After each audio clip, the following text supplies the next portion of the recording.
Artis Vanessa Angel dan Bibi Ardiansyah meninggal dunia dalam kecelakaan tunggal di ruas tol Mojokerto Jombang pada Kamis 4 November 2021 siang. Kini jenazah Vanessa dan Bibi sudah dimakamkan dalam satu liang lahat di TPU Islam Taman Malaka, Kecamatan Pesanggerahan, Jakarta Selatan pada Jumat 5 November 2021 pagi. Lantas, apa alasan kedua jenazah dimakamkan satu liang lahat?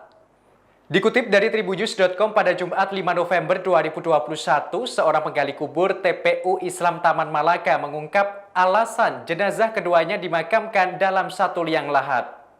Penggali kubur yang enggan menyebutkan namanya itu menjelaskan hal tersebut merupakan permintaan dari pihak keluarga. Dalam prosesi pemakaman jenazah Vanessa dan Bibi dilakukan secara bergantian. Jenazah Bibi Ardiansyah dimakamkan ke dalam liang lahat terlebih dahulu. Setelah itu baru jenazah Vanessa Angel. Selama proses pemakaman jenazah ke liang lahat teriring lantunan zikir dari para pelayat yang hadir di TPU. Tak hanya kerabat tetapi juga warga sekitar tumpah ruah menyaksikan prosesi pemakaman. Hal itu berimbas pada lalu lintas di sekitar makam Vanessa Angel dan Bibi Ardiansyah cukup padat merayap. Untuk itu aparat kepolisian berusaha dengan maksimal mengatur lalu lintas terutama bagi warga yang memadati area pemakaman. Sebelumnya, jenazah Vanessa dan Bibi dibawa menggunakan dua ambulans menuju Jakarta dari Rumah Sakit Bayangkara, Surabaya.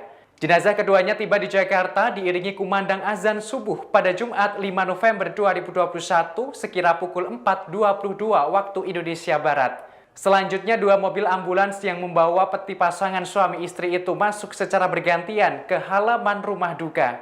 Mobil pertama membawa jenazah Vanessa Angel. Suasana haru pun mulai terasa seiring tangis dari kerabat dan orang terdekat. Ketika peti jenazah Vanessa mulai masuk ke rumah duka, terdengar tangis Dodi Sudrajat, ayah dari Vanessa Angel. Setelah peti jenazah Vanessa disemayamkan di rumah duka, selanjutnya peti jenazah Bibi yang diturunkan dari mobil.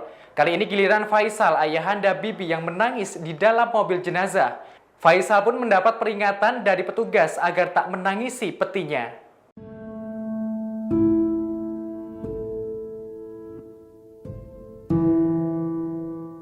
Terima kasih sudah nonton.